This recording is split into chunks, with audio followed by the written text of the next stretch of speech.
is Scott Morgan. I am one of the co-chairs of the Africa Working Group for the International.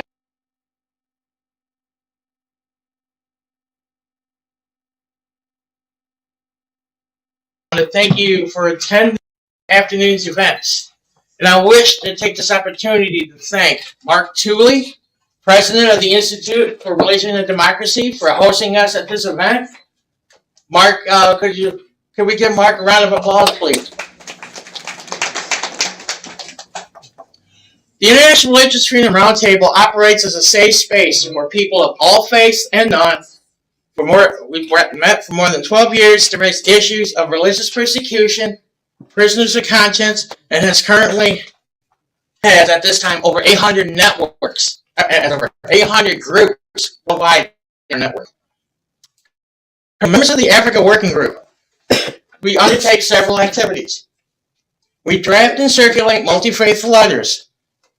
We organize events such as this one, online congressional briefings for members of Congress, provide comments regarding universal periodic reviews at the UN Human Rights Council in Geneva.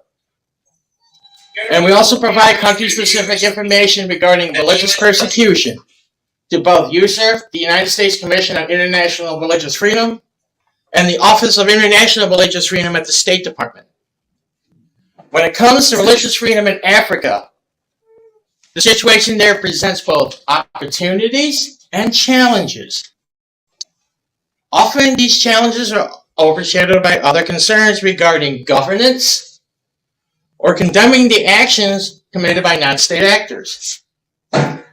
We applaud the Biden administration for convening this event. However, we are disappointed that religious freedom is not a component of the conversations that the Biden administration will have with the dozens of African leaders currently here. Often the most victimized segment of the population.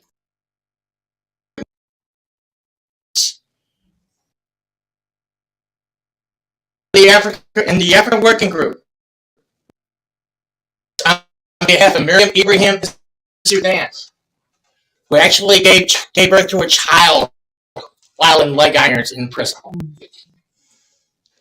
We have advocated on behalf of Leah Sharabu and the rest of the Chibok girls in Nigeria, as some of them still remain unaccounted for. We are disappointed over what happened to Deborah Samuel and how her murder was organized and was live streamed on WhatsApp. And in response to that, the arrest of Rhoda Yaljatu, who is now in prison on charges of blasphemy for criticizing this. Members of the Women's Working Group and the Africa Working Group, together with other organizations, sent a letter to Secretary of State Blinken expressing our concern in this case and asking him to pay attention to it. The goal of today's event, not only to show some sunlight on these situations and to expand on them, but also begin the effort for advocacy to hold these parties accountable. And let them know we are not only are we watching, but we are also willing to take action to address these issues. Before I turn it over to the panel, here is a short film about the current situation regarding Algeria that we would like to show. So we're not broadcasting on Zoom at all, right? Just bring it here. Okay. You can show it on both. Speaking on Zoom? Okay. So here, look.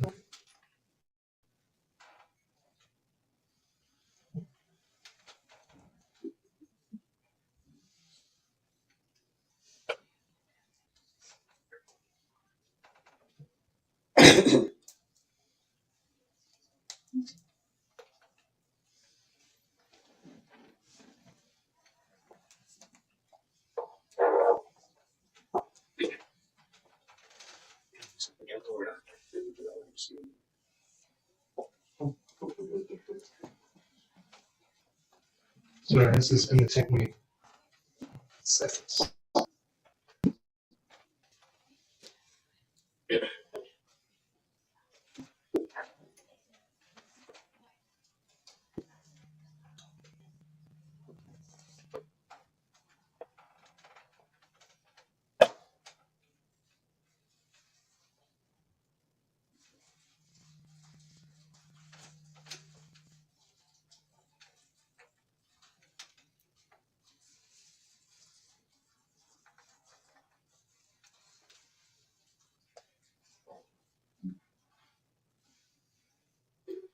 There's audio, right?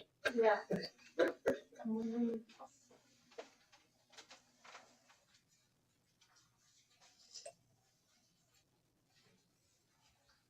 While Kyle is working with the technology, let me tell you about the woman who just shot this. She just returned from Algeria 2 days ago. And on the ground, she interviewed women who were suffering marginalization and persecution, some for their faith. I think got it? My name is Sarah Ehrman, and I am an Algerian Christian and human rights activist. I was raised in and amidst a community of Christians in Algeria, but currently about 29 churches, important places of community, have been closed by the authorities. It's fair to say that the situation of human rights more generally in Algeria has been deteriorating since 2018 with the Iraq movement. Authorities continue to arrest, prosecute, detain, and convict peaceful protesters.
website later if you had some difficulty accessing it. Welcome. Welcome to Women and Earth, Why Their Concerns Are Overlooked in Africa. We have a distinguished panel of 4 women today. Before I introduce them, let me share a format. I don't know about you, but a lot of panels, sometimes they're just plain dull. Well, that ain't happening today. Number one, because of the topic, we are all passionate about some new information to share. Of the panelists introduced to open with a 5-minute statement about the situation in their respective countries. Then we will do a round robin discussion on 3 areas, which will cover what are the concerns for women and earth in Africa, visible and invisible? Why are they overlooked? And this gets left out on a lot of panels. What is the path forward? So without further ado, to my immediate right is a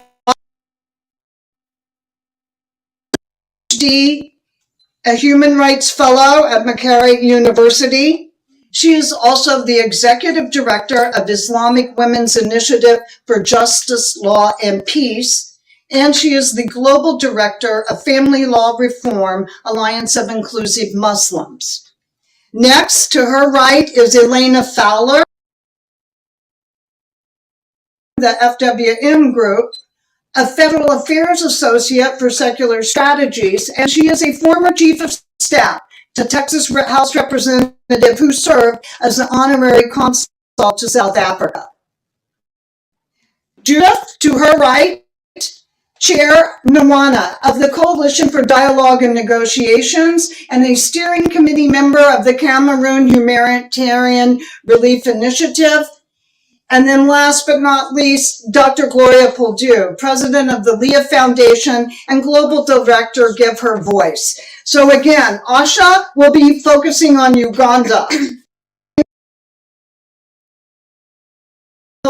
Congo. Judith will be talking about Cancun.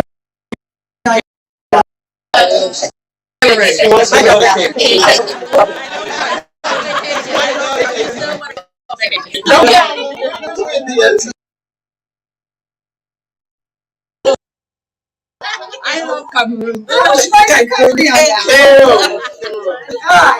But without further ado, thank you. And again, let me share for those of you, we have a very large audience watching online. This video and this event will be housed on ICON's YouTube channel, International Committee on Nigeria. And while we're at it, can we welcome Kyle Apps, who is doing our technology? Thank you. All right, the first statement, please. Thank you very much, and thank you.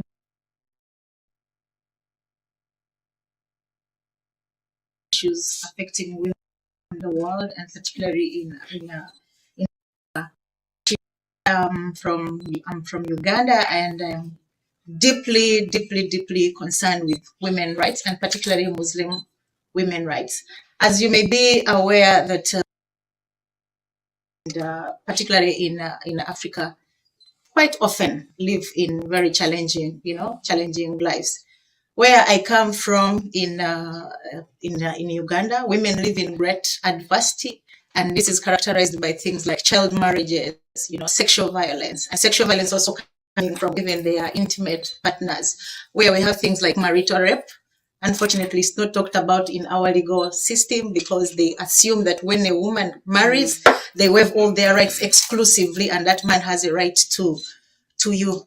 I am, personally and particularly disheartened that, the norms that we talk about today continue to contribute to discrimination against women. And these are the things that we should be talking about. These norms continue to oppress, to suppress and subjugate women. And this is characterized by things like stereotypes, wrongful interpretation of religious provision. For example, the Quran that I live in, how I wish it was interpreted, for example, the way it is, like the way it is provided. There are quite a number of Quranic verses in the Quran, but they are never talked about. But hey, you, the Quran, for example, that I am talking about today has under chapter 4, verse 256, that there is no compulsion in religion.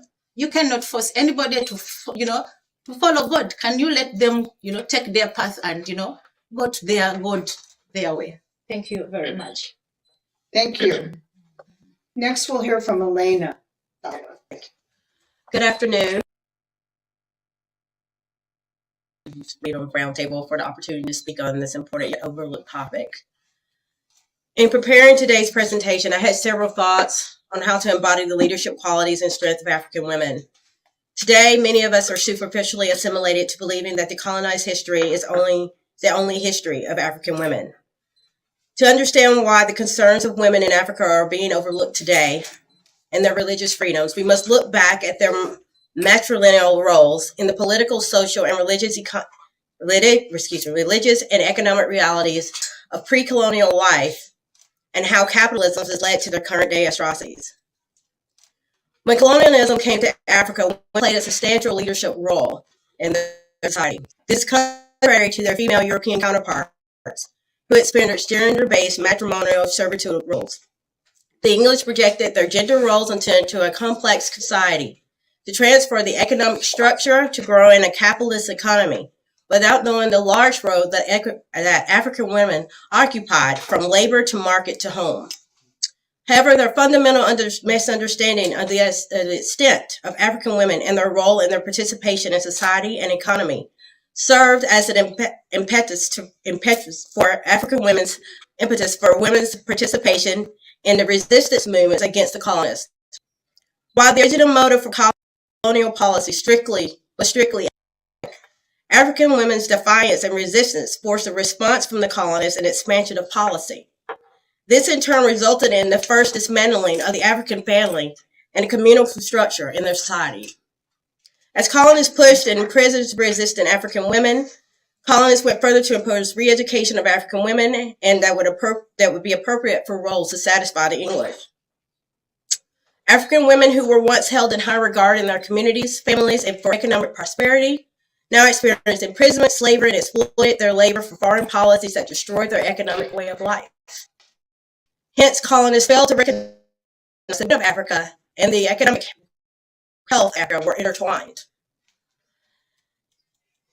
The introduction of the Eurocentric gender-based roles for colonists sent a ripple effect throughout African indigenous communities by setting up an artificial framework of an all-male dominated society.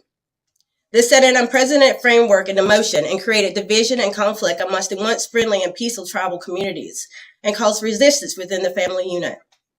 In turn, one of many negative legacies of the colonialism in Africa is that it unpinned on many traditional African practices. In this case, where they lost whatever traditional powers they had. The traditions in African society allowed women to wield significant political power to protect themselves against certain abuses by men were largely erased. Today, the Eurocentric gender-based roles have been exacerbated throughout Africa. The indigenous roles of African women have been all but lost, and the conflict and poverty have exploited the mineral wealth of its nations, created unprecedented violence and economic turmoil, continuing centuries of colonial suppression and economic unrest. In West Africa, women and girls are being used as weapons of war by militia groups who use rape and torture and religion to wield power over access of land for its mineral resources. The Democratic Republic of Congo is one of the richest countries on the planet, but its people are one of the poorest in the world. They have been abused and tortured in the name of war and resources. The DRC has substantial untapped gold, cobalt, and high-grade copper reserves, but equally significant security risks and situated by lack of robust infrastructure. In 2019, mine production of cobalt in the DRC totaled 100,000 metric tons, accounting for 70% of the global production. The third largest producer of industrial diamonds. This is 21% of the global production. Despite its richest, long-lasting conflicts, the country's poverty production. Despite its richest, long conflicts, the country's poverty crisis has been exacerbating along the exploitation and rape of women. About 70% of the country's population now lives below the poverty line. While these conditions have greatly affected the status of women, with the rise of the Allied Democratic Forces, or the ADF, There has been a rise in gender-based violence on Christian and Indigenous women and girls that has risen by 99% since COVID-19. In war-torn states, conflict uniquely affects women, and they are often subject to rape, sexual violence as a weapon of war. One of the reasons why armed groups obtaining economic benefits from the extraction of minerals has engaged in the systematic rape of women is because the leadership role that women play in Congolese culture. As a matrilineal society, women are highly regarded, so conquering their authority is intended to destabilize the local resilience and economic order. It is estimated that 35 million Catholics live in the DRC, making it the 10th largest Catholic country globally and the largest in Africa. Christian women and girls encounter this baseline harsh treatment dealt to women in their countries while enduring additional persecution. Christian women in the DRC suffer at the hands of extremist terrorist groups, including the ADF. Though the Congolese government is pushing back against these terrorist groups, insufficient attention is paid to Christian communities, which are targeted for their differing in religious belief. The Islamic extremist group ADF is responsible for the persecution of Christians in the country, brutally attacking Christians and their churches. Originating in Uganda in 1980s, ADF eventually spread into the DRC and have been kidnapping, killing, and raping Christians for more than 2 decades. It is currently estimated by U.S. scientists that an average of 48 women and girls are raped every hour in the Democratic Republic of the Congo. The exact number of indigenous people in the DRC remains unknown. However, the government estimates there are around 600,000 indigenous persons living in vast forests that cover 65% of the DRC. The practice of animism closely linked to the forest and its resources.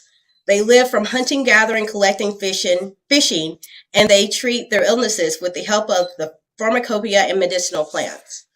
The forest forms the heart of their culture and their living environment. While animism is not described as a religion, it is the belief that the soul of all beings is emphasized as a spiritual connection between all things, both scientifically and non-living. It is the basis of their entire worldview. As outsiders might find the darkness and thick foliage frightening, natives love it, and it is their world. Over the years, indigenous have been assaulted, tortured, raped, murdered by institutions, and are supposed to be protected by the Congo's rich diversity. Indigenous women and girls are being held hostage by guards and militia and forcibly push these communities off their indigenous lands for precious minerals they can be mined. However, the direct result of historical ongoing exploitation of indigenous lands for conservation, logging, and minerals, many have been forced to abandon their traditional way of life and culture-based hunting and gathering and become landless squatters living on the fringes of society in extreme poverty.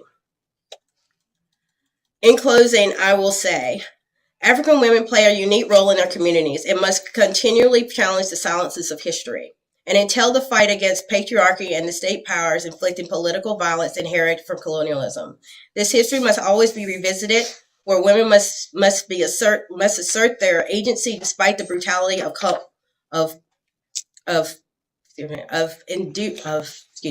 despite brutality, including the post-colonial history of new ways, thoughts, and agendas. The sustainability and practical importance of inspiring substantive transformation of women's daily lives from patriarchal dominance is dependent on returning to the source of giving African women the agency that has historically belonged to them. Thank you. Thank you. Now we'll hear from Judith Nwana in Cameroon. Thanks for that.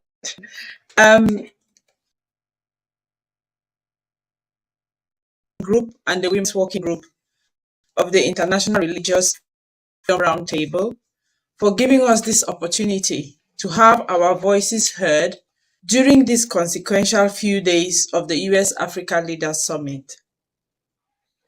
I will speak specifically to religious challenges for everyone, especially women, as pertaining to the ongoing conflict in the English-speaking regions of Cameroon, also known as the Southern Cameroons. Just to give a bit of background, this year marks the 5th year since the onset of an armed conflict in the English-speaking regions of Cameroon, also known as Southern Cameroons. The conflict was a consequence of what is commonly referred to as the Anglophone crisis, which blew up in October 2016. The crisis started as peaceful protests by the minority of English-speaking regions against the government, but metamorphosed into an armed conflict after the government's response to the peaceful protest with the use of force leading to the death of protesters. There are ongoing human rights violations, especially on women and children, with unfortunate statistics. Over 700,000 IDPs, more than 70,000 refugees in Nigeria and across the world, more than 5,000 killed. This number is actually underreported. Over 70% of schools and health facilities are not operational in these regions, and an estimated 1 million civilians need emergency food and assistance. As regards the effects of this conflict on religious freedoms, let me start with a personal situation. I was brought up in a very devout Catholic home. My parents value going to church every day as part of their lives. My mom did so while she was alive, and my dad loves to continue that tradition. But with the current conflict, that has become impossible. At his age, in his late 80s, there are very few things that he can do that bring him much cherished joy and peace. Attending daily mass for him is something he misses dearly. And why is that? This is because the churches by both the forces of the government of Cameroon and the non-state armed groups. The government harasses and attacks the religious for various reasons. One, they think that they are preaching against the government or being critical of the government, when they think that the church is harboring the non-state armed groups. The church is also perceived to be colluding with the non-state armed groups, either by acknowledging their cause or their request for self-determination. Hospitals run by churches are also attacked by government forces when they think separatist fighters are being treated or sheltered in those hospitals. The non-state armed groups, on their part, see the church as colluding with the government due to the fact that the church receives funding and support from the government and cannot be seen as impartial. Some church leaders outrightly take a stance against the non-state armed groups or are critical of what they are doing. They do not want mission or church-run schools to continue teaching a curriculum in which they don't believe in. As you can see, both sides accuse the church and their hospitals of handing over patients to either the government or the non-state armed groups, depending on where their allegiance is or where the threat is coming from. Both sides curb freedom of speech. You cannot preach an opinion that shows views contrary to either the government or to those fighting for Southern Cameroon or Ambazonia, even if the opinion is the truth. So in summary, the church is between a rock and a hard place. Because of conflict in the English-speaking regions of Cameroon, citizens have limited access to worship and ability to practice their religions. The Catholic Church has been particularly attacked during this conflict with the kidnap of the cardinal, the archbishop, and priests, as well as reverend sisters. Also, children attending Catholic school and mission schools have been kidnapped. We should also not forget our local religions and practices, as these are being affected by conflict, such as the desecration of shrines, rituals not performed, and the role of women changing as men go to war and women take on tasks traditionally reserved for men. A point to clarify here is that this conflict is not a religious conflict, but it is having a consequential effect by creating new tensions as well as exacerbating already existing religious and communal tensions. As usual, all what I've listed above, in every conflict situation, the women and children bear the brunt of all of this. And hopefully during this debate, we will be able to highlight some of the specific challenges and concerns of women and their religious freedoms. Thank you very much. Next, we will hear from Dr. Gloria. Speak up, please. All right, thank you very much, Lou.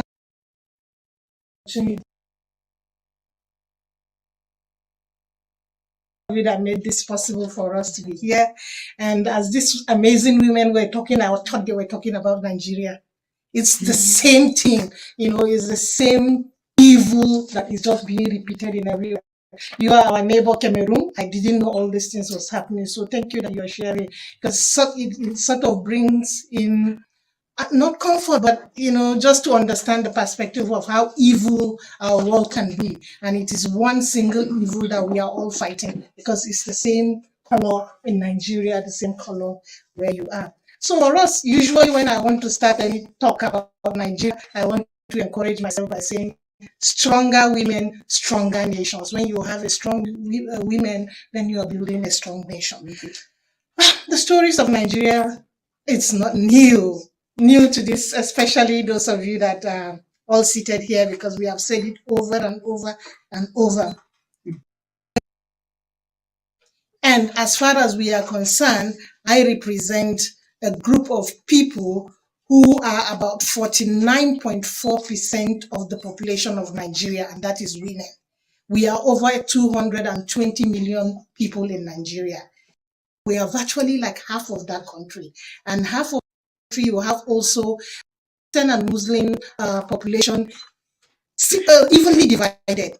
So issues that have been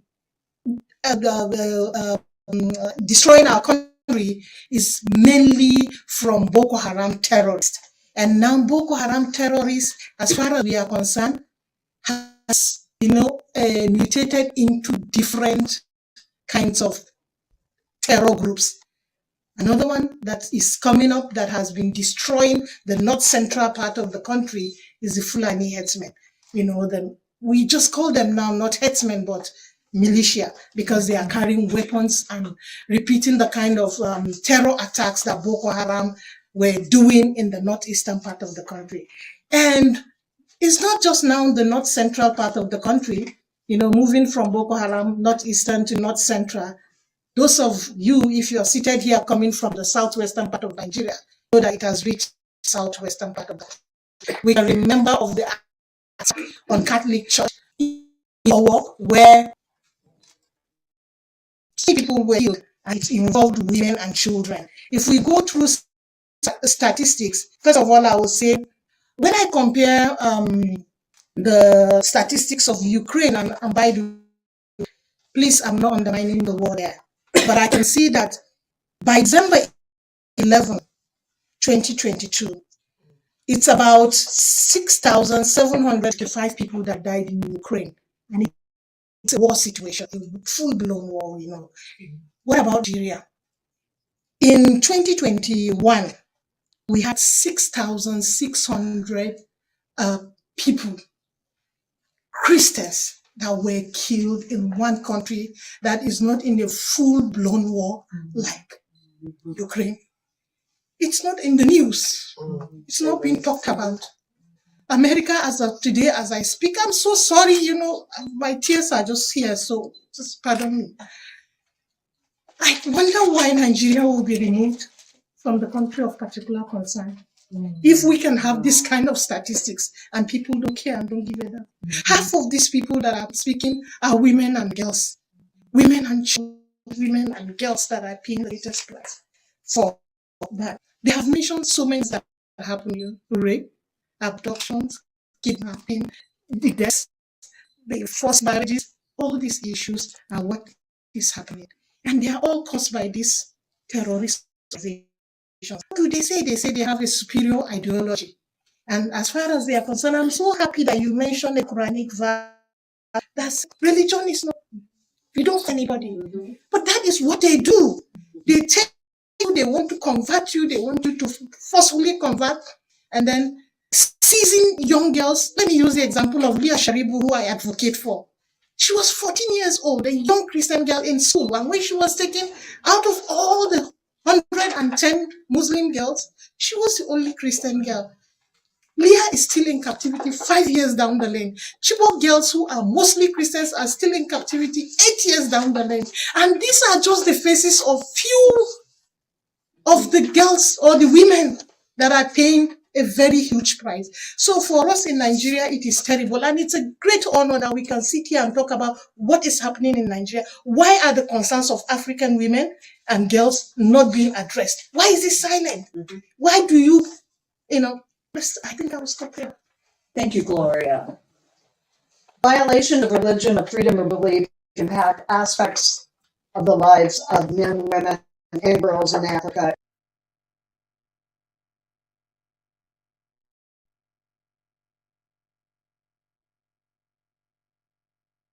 And imprison them, and state and non-state actors commit physical violence. However, what is lost in the conversation is women confront distinctive violations because of their gender and religion or belief identity, which is often intensified due to socioeconomic status and cultural norms. We're going to talk about some of those violations today. So I'd like to ask the panel, if you don't mind, I need to stand so I can see you, so just act like I'm over here. One of the things, let's begin our conversation. An important aspect, I think you'll agree, of preventing violence against women is the law.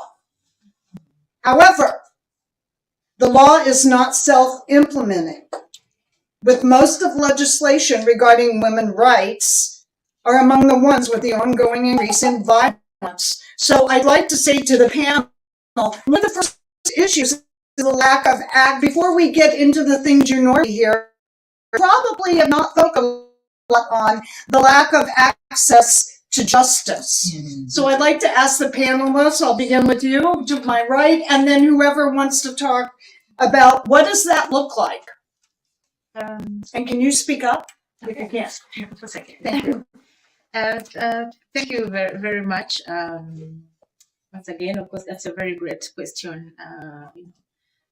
First of all, to me, like being on this panel and sharing that I have shared with the audience and those who are following us online, it's a great opportunity to share what we see, what we go through, what we have experienced, and maybe chart a way forward. Bring it to your attention. Come from, in this case, Uganda. And under our article, we have a constitution, first of all, a constitution which is the grand norm of Uganda's legal system. And in this constitution, like I have said that it is the grand norm, like it is the most superior law, to the extent that anything that is void, anything that tries to contradict the constitution is void ab initio. Forward, with our constitution under Article 7, we do not have a state religion. The same constitution gives citizens to follow a religion of their wish. And then coupled with the Quranic verse, chapter 4, verse 256 that I mentioned earlier, that states that, there should be no compulsion in Islam. Then, first of all, no Sharia law in Uganda. And like I have already alluded to, that, the constitution is the superior law. Even when you're following the Quran, still, we don't have that right to follow a religion of your choice. You should do anything that is contradictory to the constitution. You mentioned the issue of access to justice. I want to bring it to your attention that Uganda has a plural legal system for the case of Muslims, whereby we have the constitution and quite a number of laws that are there under. But we also have the Mohammedan Act. Meaning, as Muslims, you can just follow the secular laws, but also you can, for purposes of things like marriage, inheritance, custody, you can always follow the Mohammedan Act, which guides Muslims. The Mohammedan Act that I am talking about today is a 1906 Act. I don't think we have anybody in the audience or on this. Around 1906, I think that is. We're talking about a law that existed when none of us was was born. What does that mean or translate to? It translates that, we are dealing with an outdated law that shouldn't even be guiding somebody who is living in 2022. When you look at the same law, it does not provide, for example, I just mentioned in my opening statement that we have the problem of child marriages within the Muslim community. The law that should be guiding us does not provide for the minimum age of marriage. Some people who are following us online, and maybe those who are familiar with the Mohammedan Act, sometimes they claim that it is provided for within the schedule of the Act, but it is not anywhere. When you look at the Constitution, the majority age is 18 years. But when you go in the Mohammedan Act that Muslims follow, it is not provided for. It's not provided for. What does it mean? That whoever marries a girl who is underage, they have that right because it is not provided for, unless somebody who is upright, unless people like me, Ashah, who are trying to work for the rights of Muslim women, see this and then maybe you run to court and challenge it. But again, when you run to court and challenge it, what happens? You're going to be stereotyped as a woman who is not following the Holy Quran. What do you do? Your answer is as good as mine. I want you to highlight the other thing, that the other key issue, that the Quran, for example, that we follow today provides for the rights of Muslim women. Many times when debates around Muslim women talk about things, how we dress, how we shouldn't dress, how we think, what type of cocktail juice we should make for husbands at home, because apparently under Islam, a Muslim wife's going to heaven is provided for beneath the feet of her husband. But Islam, the Quran provides for the rights of Muslim women, which rights we should be talking about today. In Islamic history, we have key Muslim women. And I want to give you the example of Khadija. Maybe you have heard about Khadija. Some people pronounce it as Hadija, the wife of the Prophet. The lady that I'm talking about married the Prophet Muhammad, peace be upon him, when she was 40. She proposed this marriage. Secondly, she was the richest in her community. In fact, her caravan was more than all the Quraysh within the whole community. Should I mention it to you that Khadija, the wife of the Prophet, was Prophet Muhammad's boss? Those are things that are not going to be talked about. Shouldn't we be talking about the rights of Muslim women? These are the things that, as a Muslim woman, I would want to hear being said, for example, in a mosque. I want to come for Friday prayers and somebody tells me that, hi, you, Ashah, Khadija, Prophet Muhammad is boss. Talks about that, but these are facts. We'll circle back. I want to give you access to justice. Gloria. All right, I want to dump in on this because Nigeria, just like you said, we also have a constitution that gives rights to freedom of religion and belief. But we have 12 states out of our 36 states that have established Sharia law. Created out of what? Out of disregard for the constitution. And so that is the first problem. And so if you, like the governor of Kano State, Ganduje, publicly on the TV, a governor of a state converted a Christian girl and asked her to recite the Kalma Shahada on TV. You as a governor, you exhibit such, I don't know, that is completely, lawlessness. And that is what happens in Nigeria. And then perpetrators, when they are taken into courts for justice, you don't get that. Cases are thrown out. When our Christian girls are stolen from their homes and they are forcefully married and converted and the parents go to report, they don't get justice. The cases are thrown out. When the girls are lured, because of economic difficulty, and then they are converted forcefully, any relation that goes there, you are a dead person. And even if you go to the courts, it doesn't work. And so these are some of the issues that, it's the same thing. Anyone else want to speak about access to justice? I mean, for speak up if you would. For a situation in Cameroon, for instance, if you talk about the law, you then need to talk about the governance structure if the law itself is actually being put into practice. There are laws, but those laws need to be put into practice. And one of the challenges is that the governance and the governance structure is not something to be held up to high esteem. So even when women get into all these crimes and the human rights abuses are committed against them and they report them to the system, like you said, it's the same situation where people either bribe their way out of court, or the women don't even have the money or the access to go and report such cases. So the law can be there, but the governance structure is not helping the laws implemented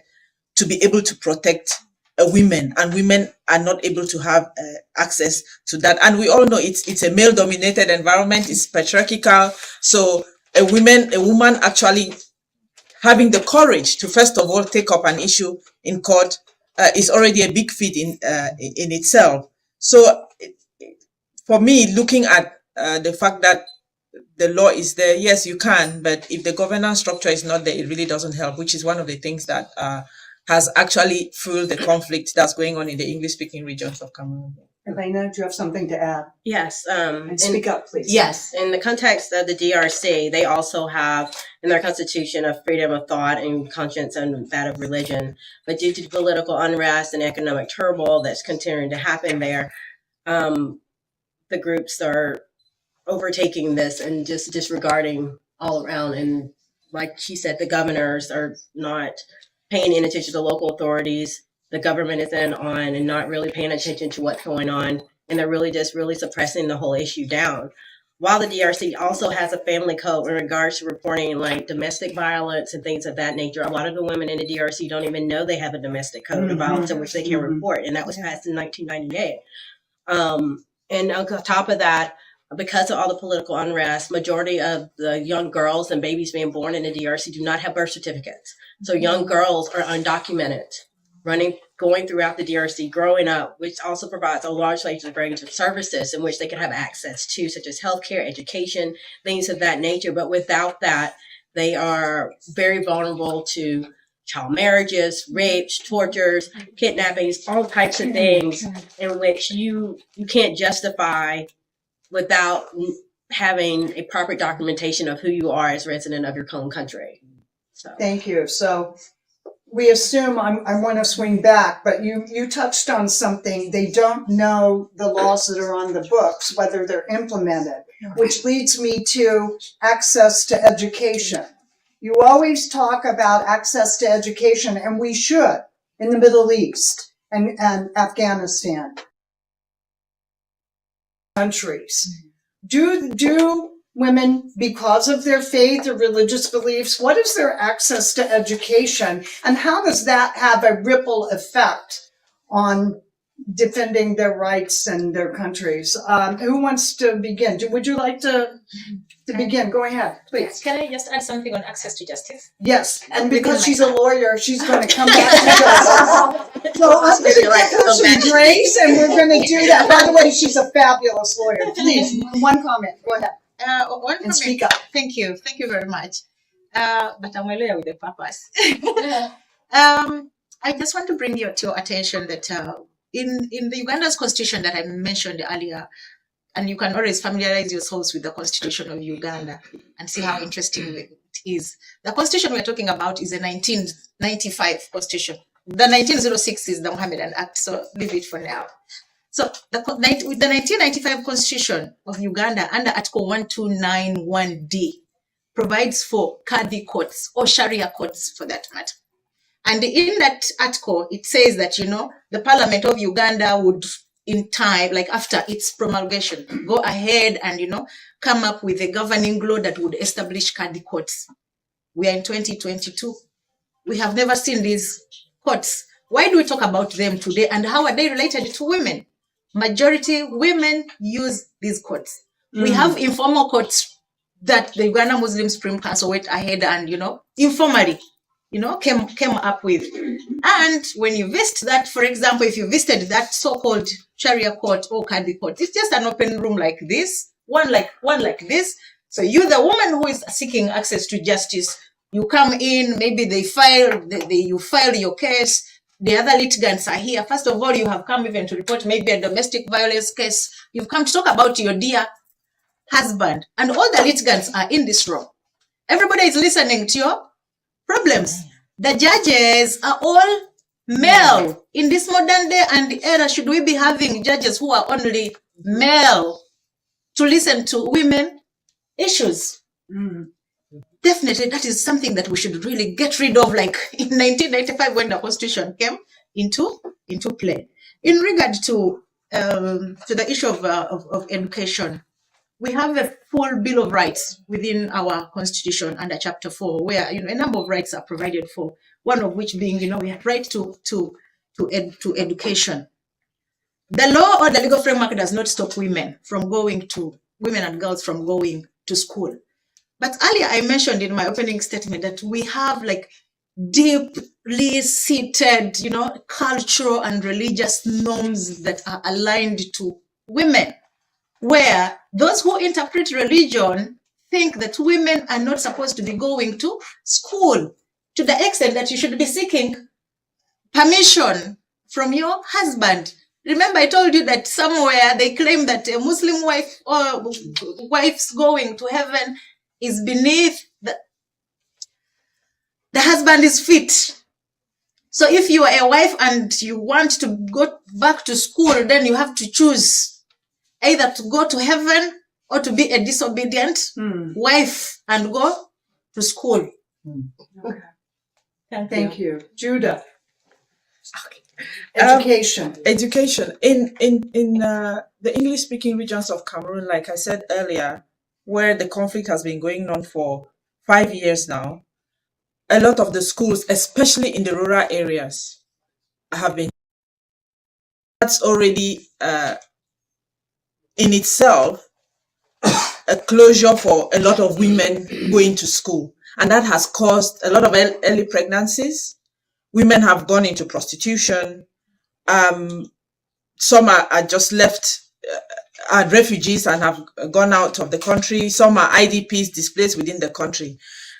And the other thing is, a lot of women also gained education in churches. So they went to churches for the preaching, for what we used to call Sunday school education, even within women's groups within the churches.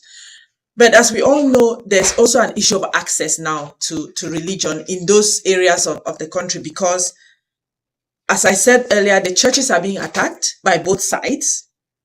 Even if you do manage to go into church, you can be in an unfortunate situation where you get a stray bullet, because while you are in church, there is war going on outside.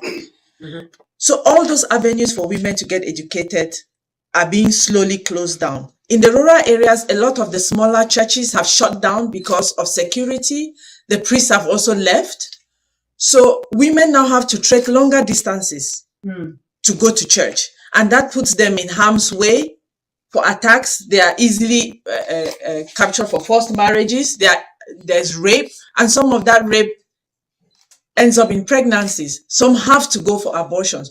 So it's becoming really, really, really difficult in those regions for women to have access to the sorts of education that was on their plate and that could be accessed very easily. While they are now IDPs or refugees, of course, there's no education because the government itself is not putting a lot of effort into looking after the IDPs. And the countries where they are in as refugees, most of them are in Nigeria, have their own issues already. So education under this conflict for women is a really, really big thing, because like we already know, women going to school it's seen as a taboo or as a bonus for you to be able to send your girl to school. A lot of the mission schools do take in women, actually have single-sex schools for women, but these schools, they are also being attacked. So education within this conflict time, within those regions, is really, really something that we need to look at and see how a peaceful resolution can be brought. So women can go back to education and reduce the pregnancies, the prostitution, and the rape. Things like Elaina, that. you had something Yes, to add. yes, only, And speak up. yes. And so we're talking about education, but I think we also need to look at not just traditional education, but also ancestral education. There is an ancestral education that's being lost within these wars and conflict that is just as valuable as a traditional education for girls and for women that have been passed down for centuries and throughout their livelihood to get them through certain situations and how to deal with certain issues that come up within marriages and things like that have been lost due to the fact of these conflict and war and the rapes and the tortures and things of that nature that have been systematically right now just gone throughout generations and have been lost. And now you have, we go back to the birth certificates only because you can't get an education without a birth certificate. You're unable to Would get you say that again? Very loud. You're unable to get an education without a birth certificate because you do not have status as a resident of the country. That's 52% of girls, or 37% of girls in the Democratic Republic of Congo. Do not have a birth certificate. And Therefore, they're shut out of education. So, and that's just the number they have. That may not even be the correct number. They don't know. So with that, that creates even a larger disparity between men and women's rights of a level that you can't even imagine to filter down of what the ramifications would be. We just know in 2022 what it looks like now, but it could be worse come next year and in 2025 or in 2032. Gloria. So basically what we're seeing is the long game starts with these fundamental intrinsic education and justice. Gloria, what about education in Nigeria with women and girls? That is an area that is really so very painful. The fact that I'm also an educationist. Can you speak up a little bit? All right. Boko Haram attacks schools, kidnap the girls, abduct them and take them, just to make sure that you don't get educated in northern Nigeria. And by the way, Boko Haram means Western education forbidden. So even from the name, it's like education. Would you say that again? Western education forbidden. That's what Boko is education. Haram, it's, forbidden. So Boko Haram, it's like Western education completely forbidden. So you don't even have a right as a woman in the north to go. And I am privileged as a northern Nigerian woman to have gone to school. So when I see millions of girls out of school, UNESCO's latest report gave 20 million children out of school in Nigeria. And as at last year, it was 13.5%. But look at the gap because of the attacks on schools and all the atrocities that are caused because of fear, and parents have just decided to reduce and say, okay, our girls are not going to school. Even sometimes now the boys, they are afraid to go to school, so they are all not going to school. So that is a horrible situation. For the university, we had been on strike from February 14th till October. So like 8 months of strike for your population of let's say between 16 to 25 youths of the country to be at home for that period, apart from 2020 pandemic. So it's horrible. Thank you. Let's turn to blasphemy. And I'm going to stick with Gloria. Many of you may not know about the case. There are Yakanubu, would you share that just as an example, a recent example of she was accused of blasphemy and what happened to her? Deborah Emmanuel,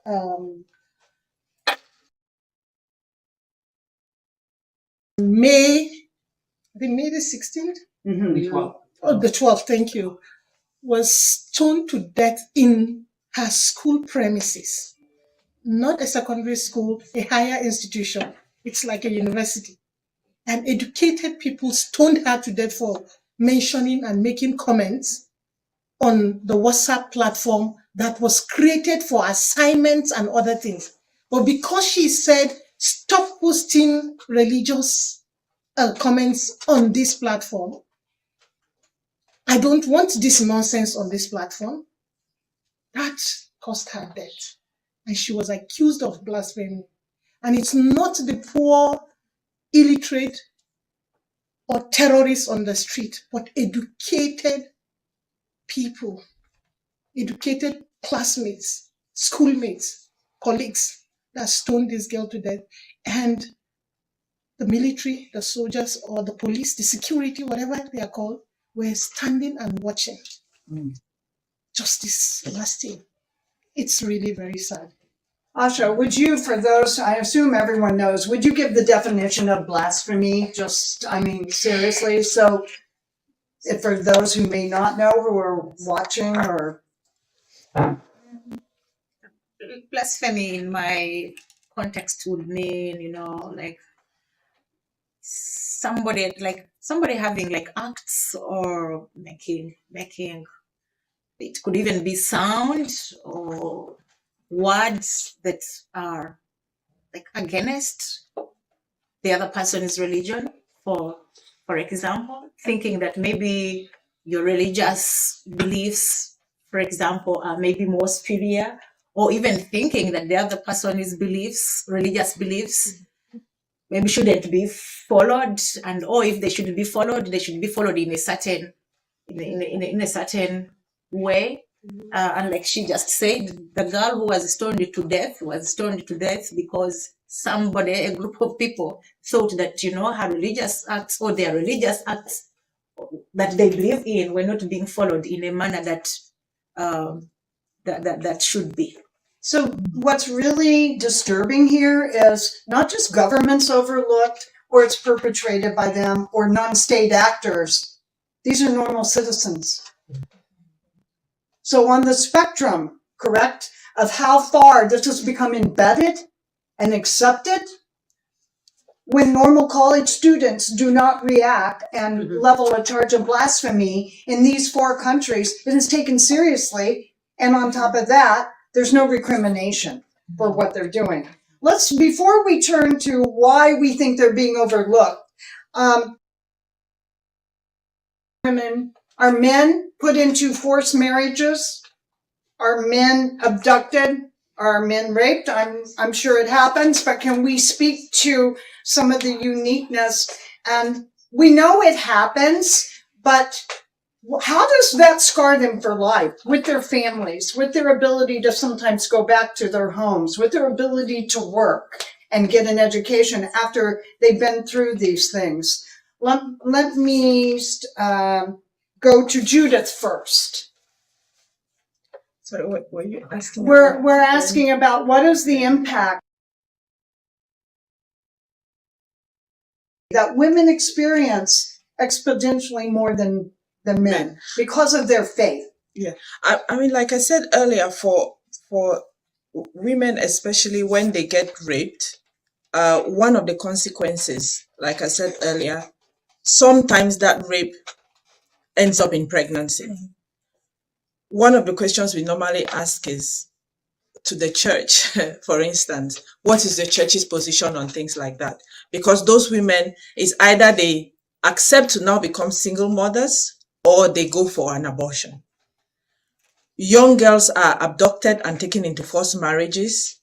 Some escape, and that scars them for life within their community and within the church. Some go into prostitution because they cannot continue with their livelihoods. And like I mentioned earlier, traditionally, I'll give an example that I think a lot of people here would agree with. Where we come from, it is accepted that it is the men who bury, right? It is the men who dig the graves. It is the men who bury their loved ones. But because of the conflict, a lot of the young men and able men have run away from their villages because they're either afraid of the government or they're worried that they will be forced into the non-state armed groups. Guess who now digs the graves and buries the dead? It's the women. That's not a role for women. Our traditions back at home, there are some traditions and rites that are supposed to be done by men. But because those men have left, you now have women doing those rites. And what we say back at home, they will have to be cleansing, because it is now women doing the roles that women doing the roles that men are supposed to do. So it is not only affecting the women individually, it is also affecting our cultural society and the way people will have to reintegrate when they come back. So it's short term, it is there, but long term, even our traditions are now being affected, because the conflict is not only affecting women, but it's taking the men away from their roles and responsibilities within the community. So women are both facing the physical abuse, but also the abuse, the trauma of now becoming the fathers, the mothers, taking care of everything while the men are not there. And like we said earlier, all of this is taking them away from education and taking them away from what they would also want to be doing as women or doing their other responsibilities. Something which I just wanted to throw in here as well is the fact that, which I mentioned earlier, that the conflict is not an interreligious conflict, but it is also exacerbating the situation where you have the Mororos in the Northwest region who are recognized from the Christian side as colluding with the government and are seen, they are Muslims. So the non-state armed groups are viewed as Christians, but because of this conflict, you now have a long simmering tension between the Mororos Muslims and the non-state armed group Christians, which is now becoming exacerbated by the existing conflict. It's almost like a mini conflict within the conflict and causing real religious tensions between those groups. And in all of this, as you well know, if they want to attack people, the women and the children become more vulnerable. So I just wanted to add that in, because that's another dynamic that's currently playing as well with the conflict we have with it. Slightly, and I'd like you to keep your responses brief. That means minutes. No, seriously. Why are these concerns overlooked, as Scott said in the promotional material, or I would choose a word, ignored? Maybe the DRC is a little different. I doubt it, but Can you speak up a little bit? I said maybe the DRC is a little different, and maybe this is not what everyone wants to hear, but in the DRC, it's all economics. It's 100% corporate greed. It's 100% industrial grab. No one is going to pay attention to these women and girls if it's going to lose them millions of dollars. If they have to push them off of their land, the tribal people who are living in these forests, where all these cobalt for our iPhones and the different things for the electric cars, where all of that is under, if you have to move them off their land, if you have to hold their women hostage, have to hold their girls and rape them in front of their families to get them off their land, that's what they're going to do. So economic. It's an economic thing. And while all of this is not, that's part of it, but allowing this, they're benefiting from their own people being destroyed and eradicated. So it's baked into the institution of government. Gloria, Right. Nigeria. Yeah, for Nigeria, I think the narratives that are sold out are very wrong. Mostly what happens, it's ideological superiority of the terrorists that they sell out there. As far Would as you they are say that concerned. again? Because that's pretty important. Yes, I said for Nigeria, the ideological superiority of Boko Haram, claiming that they want to establish an Islamic caliphate in Nigeria, is the major cause of the problem. But the narrative that is being sold out there most of the time to international communities is that is the climate change. We had been living with Fulanis in Nigeria for decades. All of a sudden, it is not even the Fulanis, according to our President Buhari, who is in the United States now, that it is foreigners that have come in. They come in because they want to establish an Islamic caliphate. And so ISIS, ISWAP, all the terrorist organizations are all now at the Sahel region, and their focus is just to establish. And that's why from northeastern part of the country, north central part of the country, where Christians are dominated, they have been attacking. Now they have moved to the southern part of the country. Entirely is the whole country that is engulfed. And if you ask any Igbo person, any Yoruba person from the southern part of the country, which they didn't used to understand because the northern part of the country were the ones that were going through the problem. Now they will tell you, yes, the issue is enforcement of a caliphate all over Nigeria. Anyone else? Yes, go ahead. Yeah, I mean, why, for instance, I'll ask a lot of people in this room. I don't think a lot of you knew what is happening in Cameroon, right? And that's already a start. That's where I'm going. Yes, a lot of people here did not know what was happening in Cameroon. But hopefully after today, I hope you guys go and research. But the problem, the issue here being that the government does a good job of suppressing the media, Controlling the narrative. controlling the narrative, suppressing the media, and making sure that the stories don't go out. Right? So, and another question we ask as well, is the church. Unfortunately or fortunately, the situation in Cameroon is such that the government subsidizes the church. You cannot, as they say, cut your nose to spite yourself. So the Christians are suffering during the conflict, but the church is not doing. What is the church doing about it? If your own people are suffering and even not having access to church, but they cannot do much because it means they will be criticizing the government. And the government is doing well within its powers to clamp on that. Another thing I have to say is that Cameroon, like I said before, is a male-dominated society, is patriarchal, so the women are reserved, they don't speak up. And my plea is that women need to now do their best to speak more, to tell our own story. Let me ask you all something though. Yeah. Because I personally, even in the United States, we advocate globally. I experience this. I can't imagine you. When you speak up, you are labeled a feminist. You're part of a movement. God didn't make me a feminist. He made me a human being with equal rights. Would you speak to how to pull yourself and keep these discussions from not getting pulled along into political labels? Okay, Well, go ahead. First of all, First of Elaina, all, I would have to say and speak up. our Western feminist movement is not the same as an African woman's feminist movement. Say that again. That's a really important point. A Western woman's feminist movement is not an African woman's feminist movement. Their interactions and how they approach, they started as leaders and patriarchs in their community. We did not.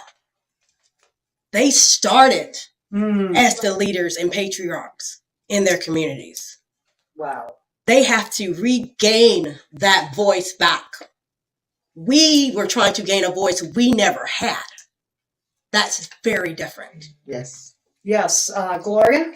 Okay. All right, just like she said, it's actually different, but then it's also the same patriarchal problems. That the president of Nigeria exhibited in front of the president of Germany and said his wife belongs to the kitchen and the other room. Ooh. That is the peak of what? Suppression of women's voices. You are not supposed to be on the table. Ashah. I feel like asking for. Dude, Go ahead. 2 minutes. The issues that we are talking about, like, Speak up, please. they are very, very disheartening, but they are real, they are happening. My sisters here mentioned the issue of patriarchy. From my context, the patriarchy that we are talking about starts right away from the legislature. Like we have the legislative arm of government, in this case, Parliament, whereby somebody would be expecting that Parliament is going to make laws which are pro-women or are pro-everybody, because the Constitution of Uganda talks about equality. But what happens? There are laws that are subjugated, there are laws that, they are not passed just because they are pro-women.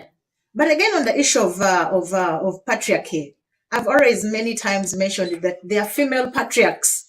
And sometimes in my advocacy, I have found male patriarchs easier to deal with, to bring change for women as opposed to female patriarchs. We have many times we have been, let down by female patriarchs. You can imagine in Uganda, we are over 40 million Ugandans. Out of these 40 million Ugandans, 14% are Muslims. In the whole country, I'm the only person who is doing Muslim feminism. You are the only I'm the person. only Muslim feminist in Uganda. You can imagine. What does that mean? Everybody knows my face as a feminist. The radical feminist. And yet, even most Islamic feminism or Muslim feminism, there's a way it sounds like alien to the bigger women rights movement. When we talk about the rights of Muslim women, even the bigger women rights movement will think or claim that, those are Muslim women issues. They are alien, there's a way they should be handled. Yet we have a legal framework that provides for all of us, regardless of who we are. Let me ask you, as we look at the path forward, it could seem to be pretty disheartening, right? What are you going to do? You're not going to give up. Let me ask you this. How are we doing in managing expectations and framing the narrative of these issues? And we always say the media doesn't cover it. So I'm bringing it right back to you. Perhaps the media doesn't cover it because we are not trained and skilled in framing our own issues. We know how to tell stories, but stories without data, stories without testimonies. They get emotion, they don't move forward. So as we look at the path forward, what would you suggest to this group, the audience, and your sisters here at the table? How can we do better at framing the issues? And I'm going to begin with one. One of the biggest wonderful advocates we have for advancing women and religious freedom is in this audience, and I'm going to call him out. It's Sean Nelson, Alliance Defending Freedom. He shows up at the women's working group every week. He listens. He gives us information. It is really important we not make these solutions about us and them. It's not about, are you a feminist or a liberal? We're all created human beings. How do we bring this discussion forward with men and women talking about the issues? I'm off my bully pulpit. There you go. Who wants to take it? Yeah, go ahead. Gloria, go first.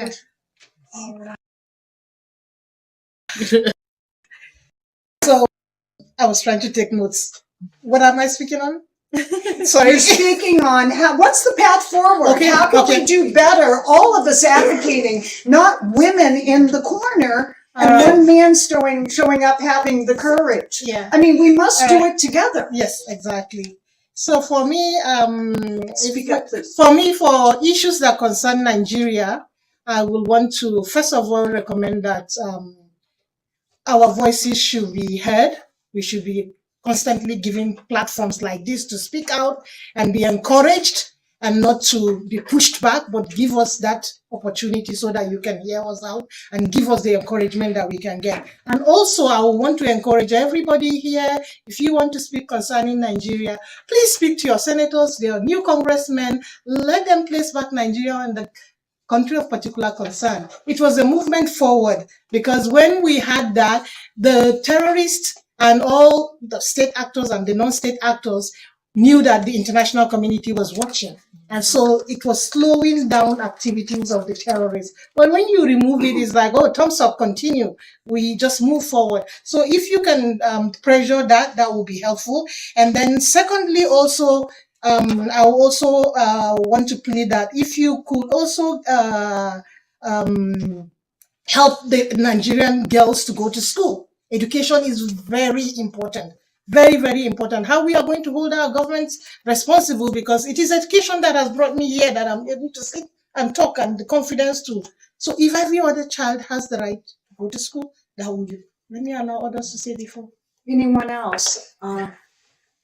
Okay, Yeah. let's go down the road. Okay. Yeah, I mean, for those here and those watching, I think, like I said earlier, we have brought some stories to you today that you probably did not know about. So our hope is that with platforms like this, we can tell you the stories. You go out and help us disseminate that information, read up on it as well.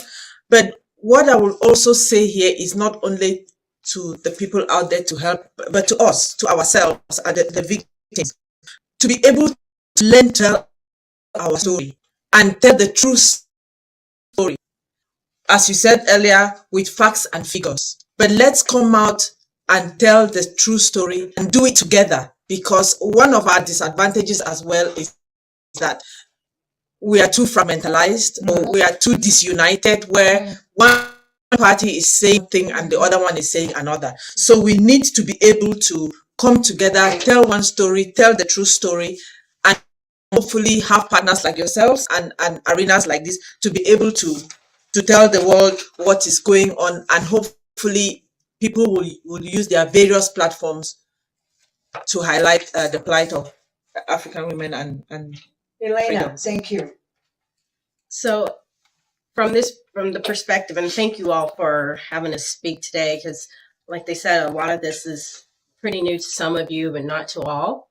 But I think overall, the women in these countries, especially DRC, are even scared to talk amongst themselves to help one another.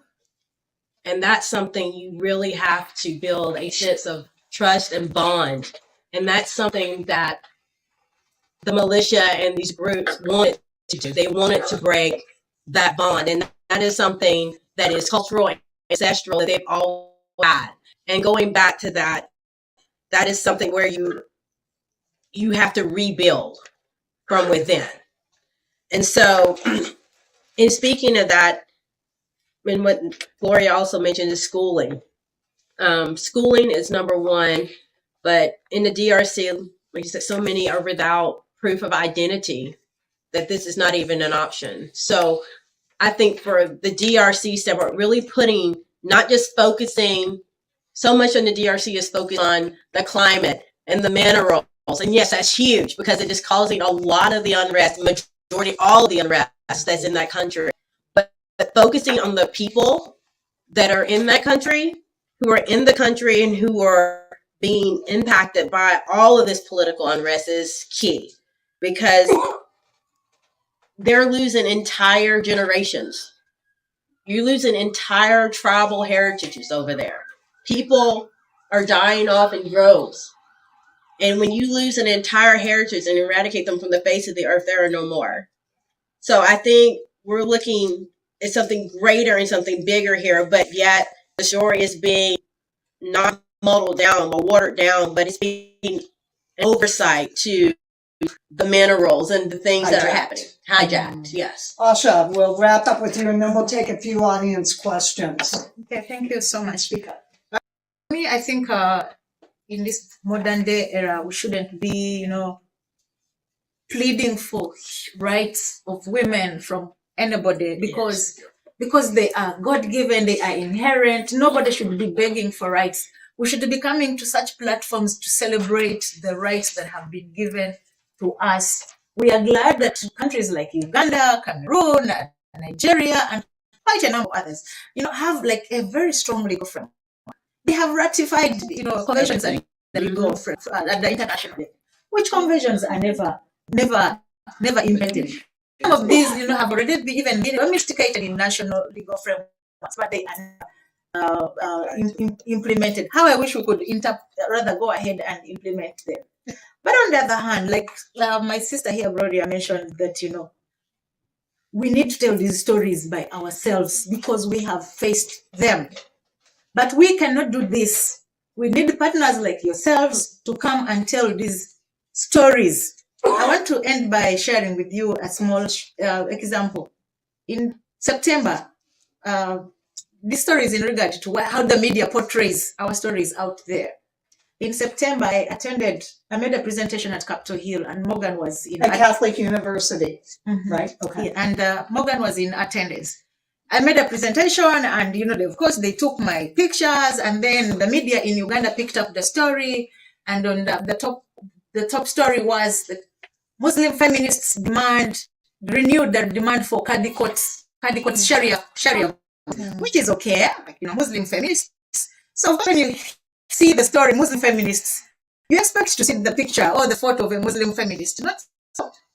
These guys go ahead and put a picture of a member of parliament, a male member of parliament, on my story. And then when I made noise that I needed to own the story, they claimed that a woman, first of all. Secondly, I'm not more famous than the member of parliament. Thank you very much. Thank you. Questions? Yes. Would you stand so everyone can hear? Thank you. And identify who you work for. Hi, thank you. I'm Doug Burson. I'm a reporter for the Echo Times and also for Catholic News Agency. And I'm proud to say I'm a friend of the board.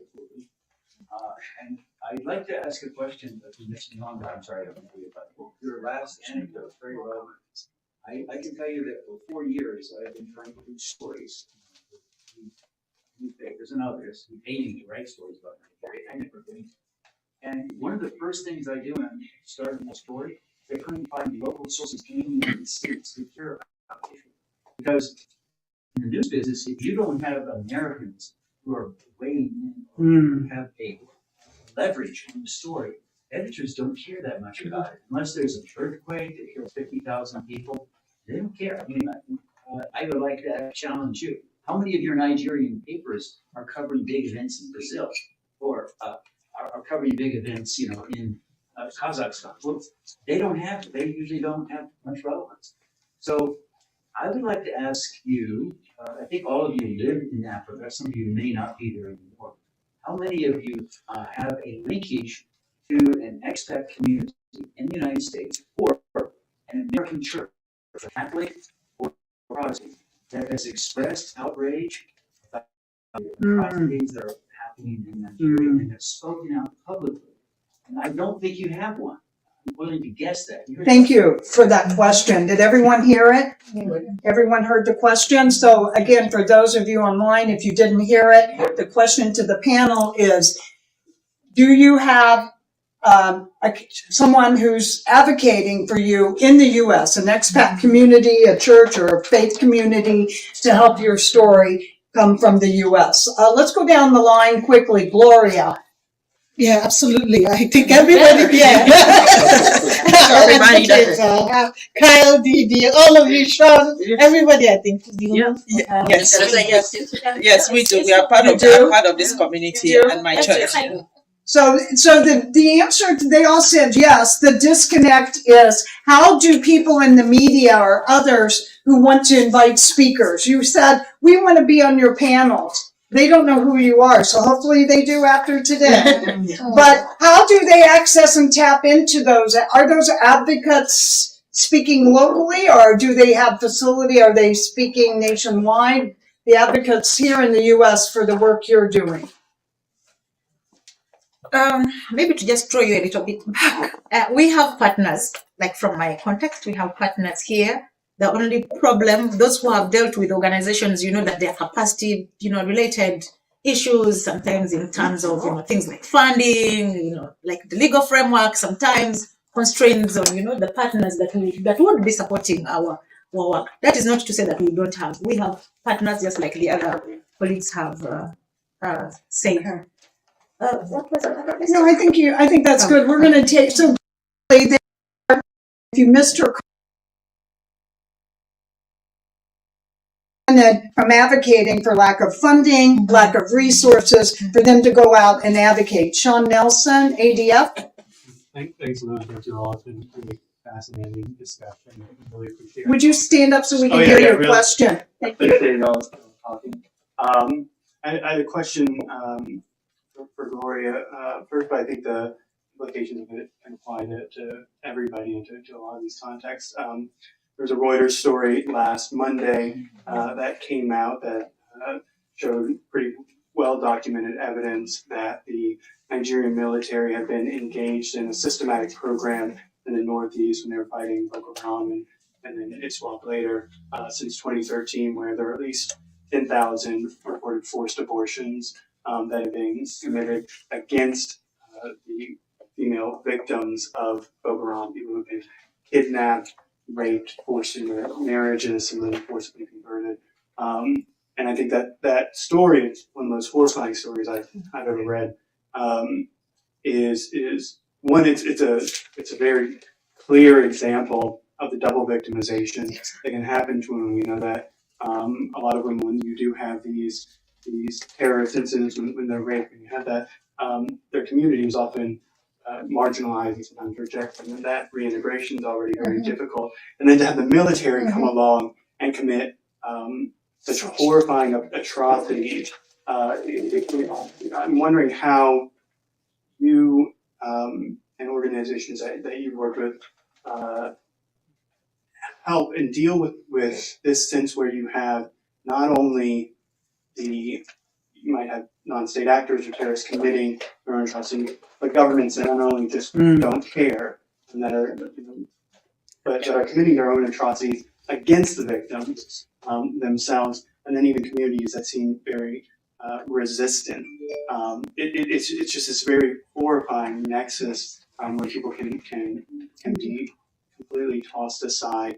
And again, we have the Active Leaders Summit happening right now, and I wonder if that particular situation, but also that situation of why isn't the government helping reintegrate these women who are suffering those horrible atrocities? Why aren't they helping them reintegrate rather than just ignoring them or sometimes even harming them themselves? Okay. Thank you very much. I think this story is very new. I was coming when I just saw it and I was reading it with my travels and all that.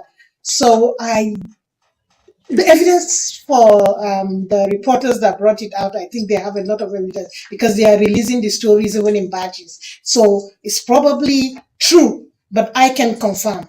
But one thing I know is that it's really horrible. Just like you said, double victimization. You are already a victim of all these troubles, and then you come out and you are forcefully,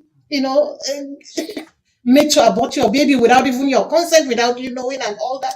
These are things that, as far as I'm concerned, if it is true, then the entire world needs to hold the Nigerian military accountable. And that's why we said hold Buhari responsible, because where is the AIDS money or whatever support that is coming from Nigeria? The people giving this AIDS following and looking at or seeking accountability to where the huge amount of money is going? Is it just, to these leaders that are not responsible, that are, if whatever is happening in the military is true, and it's very likely that it's true, because we know that this government has brought in the military that it's all the same ethnic and the same religious group. So I don't know. Let me I don't know what to say about that. let me go. We have Maybe several somebody will help me. questions. Would you please stand, Faith first, and identify yourself and ask your question? Okay, thanks. Faith McDonald from Catetismos Global, and thank you all, my fellow warrior women. You were all great.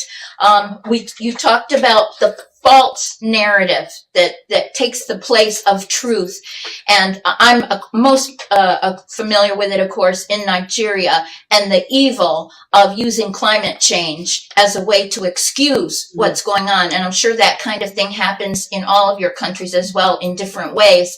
But my question is, what do we do to continue to combat that? I mean, we talked about getting the truth out, but we need to also go on the offensive against the false narrative. In Kenya, there has been terrible drought, but the Maasai are not killing people so that their cattle have a place to graze. Why is it we can use that excuse in Nigeria? So we need to get to Buhari to tell him that. And Friday, we're having a demonstration at the U.S. Institute of Peace against Buhari being there for a discussion with USIP. So everybody's welcome to come to that. Thank you. Yes, sir. Father, would you All right, thank you very much. and identify yourself? Okay, I'm Reverend Father Kenny Enyakade from Global Peace Foundation and the co-chair of the African Working Group. I wanted to speak to your point about reshaping the narrative, and my question is to all the panelists. By the way, thank you for a very wonderful presentation. So we look at religious freedom as having its foundation in human dignity. And sometimes when we start talking about Muslim women, Christian women, feminism, and all those, we give, if you like, enemies the opportunity to undermine the work we do. So is there any way to reshape what we are doing as women from the prism of human dignity?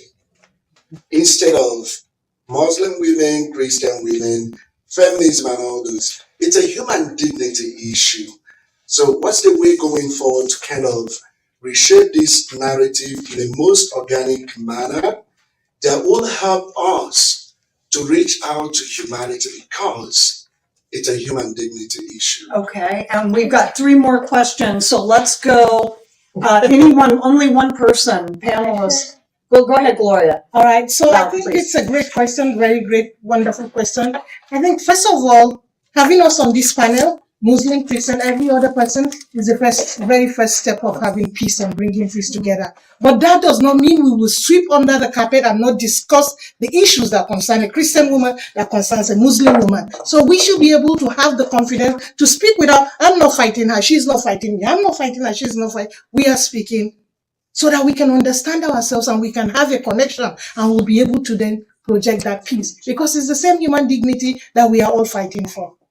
Yeah, Let's ask. Go ahead. One more. I was just going to add to that. I mean, to her point, we need to also appreciate the intersectionality of those, right? How they intersect, because regardless of the fact that, yes, we are all women, but the way our lives are shaped, the way the things we do are also shaped by our religion, right? Like I said earlier, in the case of Southern Cameroon, you are having the fact that some people are seen as siding with the government, but they are characterized as Muslims. And then those fighting the Ambazonian war are seen as Christians. That exacerbates a conflict that's already going on. So we cannot not put that into perspective when we are talking about that specific conflict. Understood. Yeah. Right here, we 1 second. Here we go. I think if we take that, thank you very much. If we take that path, then we shall never talk about even human rights. We shall just take a general presumption that we have human rights, and therefore let's wait for them. And among the marginalized, there is always an indigent group. Would you say that again? That's an important point. Among the marginalized, there is always an indigent group. That's why we talk about gender equality. Yes, we have gender. We are trying to pursue and promote gender equality. But again, within gender equality, which talks about women and men and the others, we again, trickle down and talk about the most marginalized, who are women. And here we are saying that again, among women, we have women who are most marginalized, women who are marginalized and who are abused because of who they are. The violence that I experience, I don't experience it as a Christian woman. I experience it because I am a Muslim woman. Me appearing here and veiling like this back home in Uganda, in some section, it's already criminal.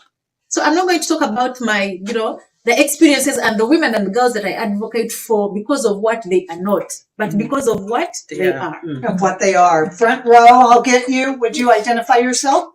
Hi, My name's Samantha Cam, and I'm a reporter with the Christian Post. First, I wanted to start by thanking all you ladies for being here today, sharing your stories. I just wanted to ask, what role should the U.S. government be playing in advocating for women's rights and religious freedoms in these regions? Have you been satisfied with this administration's or the previous administration's response to these issues, and how can the government be doing better? If you missed her question, what role should the U.S. government play in addressing these issues on women in Africa, in these countries? Let me start with you, Okay. and then I'll get to Elaina. When I started as saying my position I was talking on today was specifically regarding the conflict going on in the English-speaking regions of Cameroon. Our plea to the U.S. government is that they Speak up, please. They need to take an active role in seeking a peaceful resolution to that conflict. Because like I said earlier, it is not only now affecting the two warring parties, that conflict has a big potential of destabilizing the whole Central African region, the Gulf of Guinea. It will spill over into Nigeria. Our refugees are already there. You already have this simmering conflict, internal conflict, like I said, between the herdsmen or Fulanis or Bororos who are seen as Muslims, who are now supposedly supporting the government and having militia groups, are now fighting the non-state armed groups. It is a conflict that has been going on for 6 years now. Kids have not been to school. And like I said earlier, not going to school, especially for the girl child. They are staying at home, becoming pregnant, going into prostitution, and we've all heard there are issues of rape and abortion and childbearing. We need the US government and the international community not just to talk, but to take action. This conflict is very underreported. A lot of people don't know about it, and we need action. Elaina, briefly. The issue in the DRC is the issue that the problems have been created by the West and by corporate greed. Period. We are part of the issue. We are part of the problem because we benefit from the atrocities happening here as a people here in the United States. So what would the U.S. do? What should they do? They should take an active role, just like they did. They didn't have blood diamonds come over here. These are conflict minerals. Same thing. Although it would disrupt all of our lives. And I'm not going to shortstop that. It will. But in some way, they need to take an active role and get in a handle on how they extract certain minerals and the effect that it's having on the people on the ground and the death toll that it's causing. Okay, briefly, Gloria, I know yours. I can say it. You got one sentence. You want the U.S. government to do what? Yes, CPC. And say that again. People do not know what countries of particular concern. Sorry.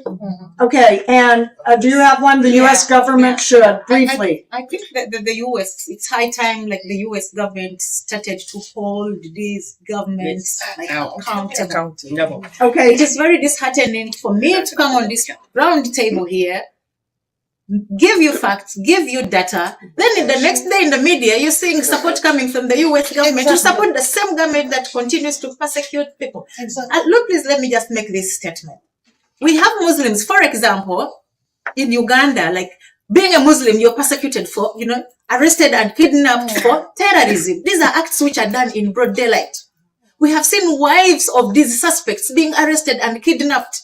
We have people who have gone missing and they will never be seen just because they are Muslims. The U.S. government is aware.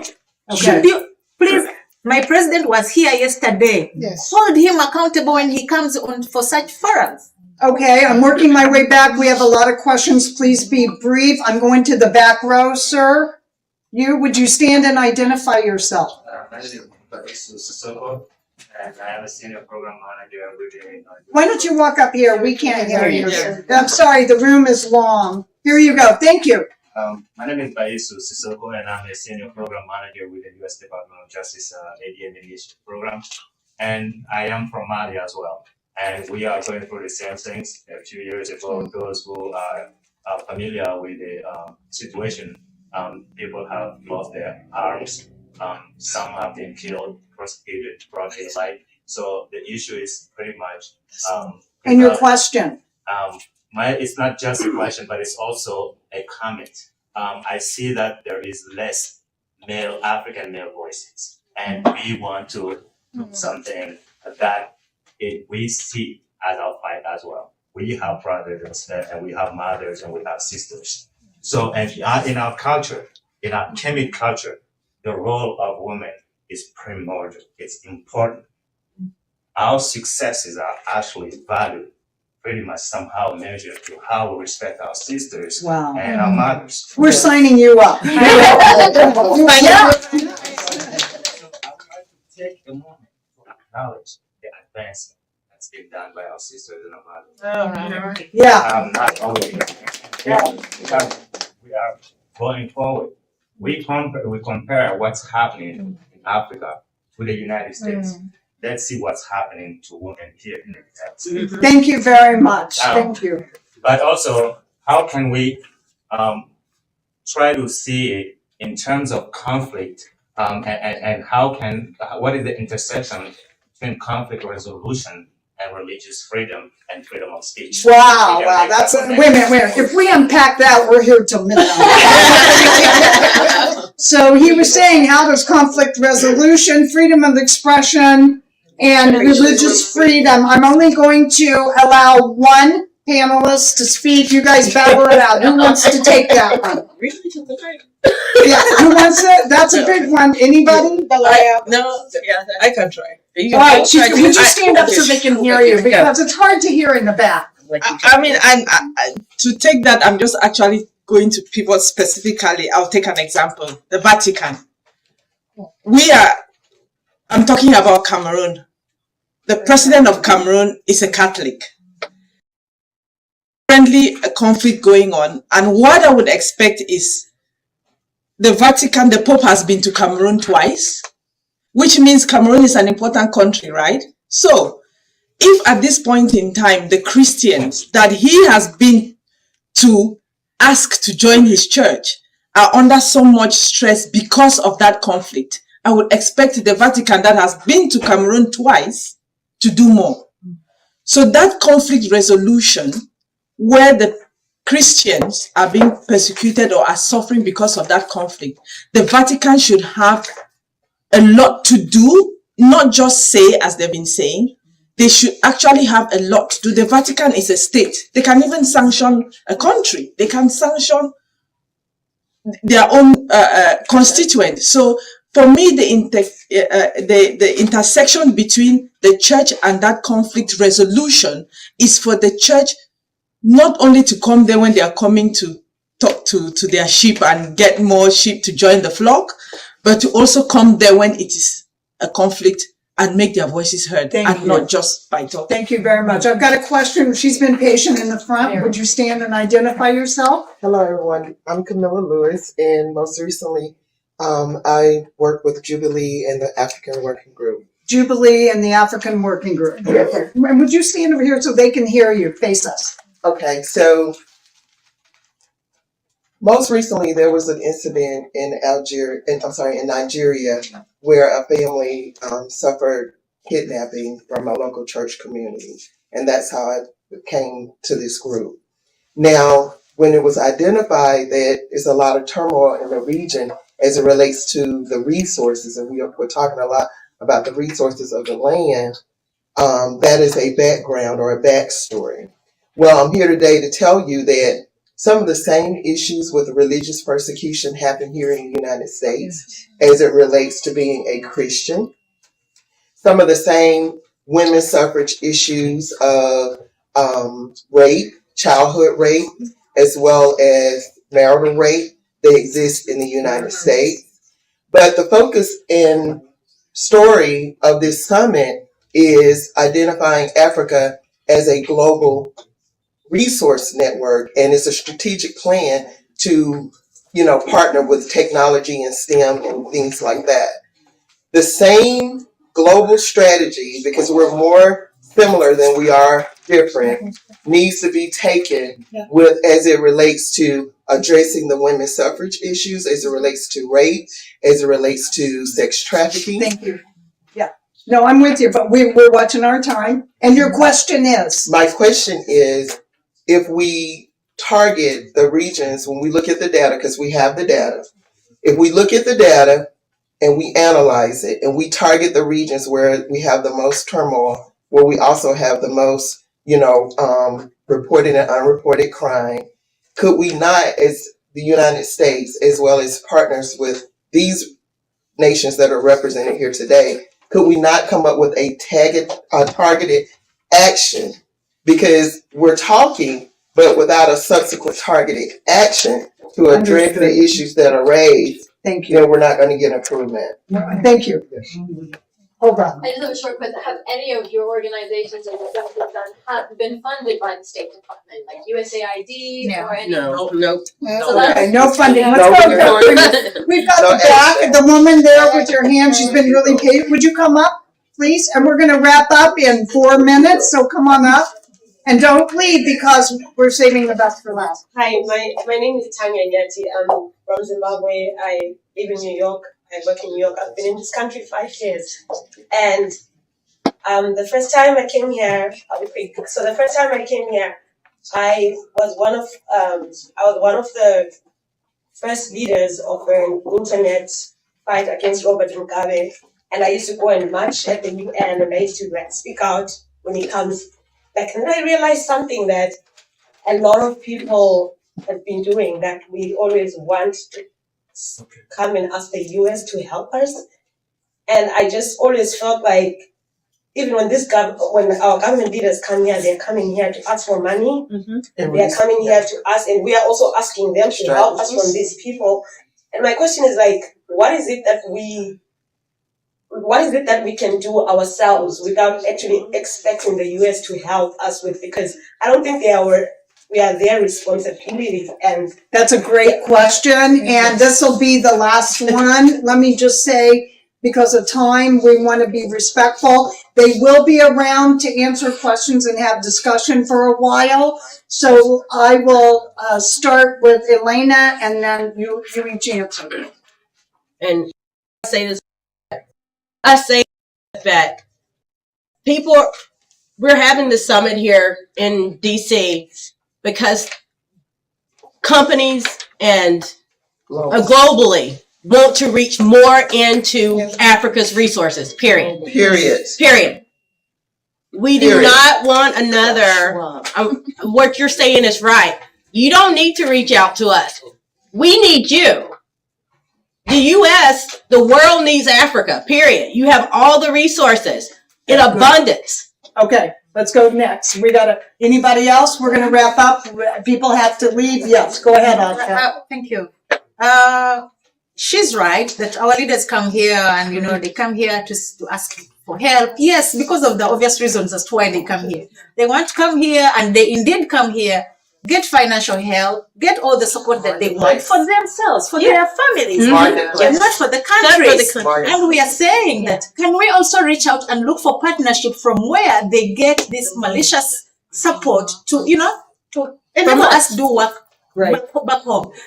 For us, in our capacity, and especially me in my independent capacity, I'm not here to seek support, especially financial. I am here to share the experiences that we are going through. I am here to look for network. I'm here to build my capacity so that at the end of the day, I keep to share these stories so that the world can know what is happening back. That's a great way to end. Did you think our panelists, before you leave on your chair, this is not a flyer to throw away, and on the Zoom, someone said, what's the path forward? These 4 women and the Women's Working Group, with help from Africa, this is our main, we're going to create a global advocacy campaign on getting their voices heard. If you want to learn more, it's going to be formed. They're going to collaborate with the working groups. In January, we're kicking it off. We're going to raise awareness. We're going to stay the course. Thank you very much for joining us today. He really wants to share. Okay. Any from Texas? I'm from Equatorial Guinea. Yes. And since I've been going to this meeting, no one is talking about Equatorial Guinea. We're raising our hand. No one is saying anything. What So is going on? join us here. Yeah, because we're important. Yeah. It's true. It's true. Yes. Like you mentioned, we don't call here. These people have been in power for a long time. 82, my president from 79. So they're asking what America should do. America, we know America is a country who support democracy around the world. All this is happening because they're telling people there are democracy in Africa. There is not democracy in Africa. I'm working with the opposition, National Freedom Party of Equatorial Guinea. This is the problem. You have someone who has been in power for 40 years, 40 years. Right. My president just said, 20th of November, that I won the election. It's been there for 43 years. Now, plus 7 years, it's going to be 50. Thank you very much. I appreciate the comments. And again, thank the panelists and the working groups.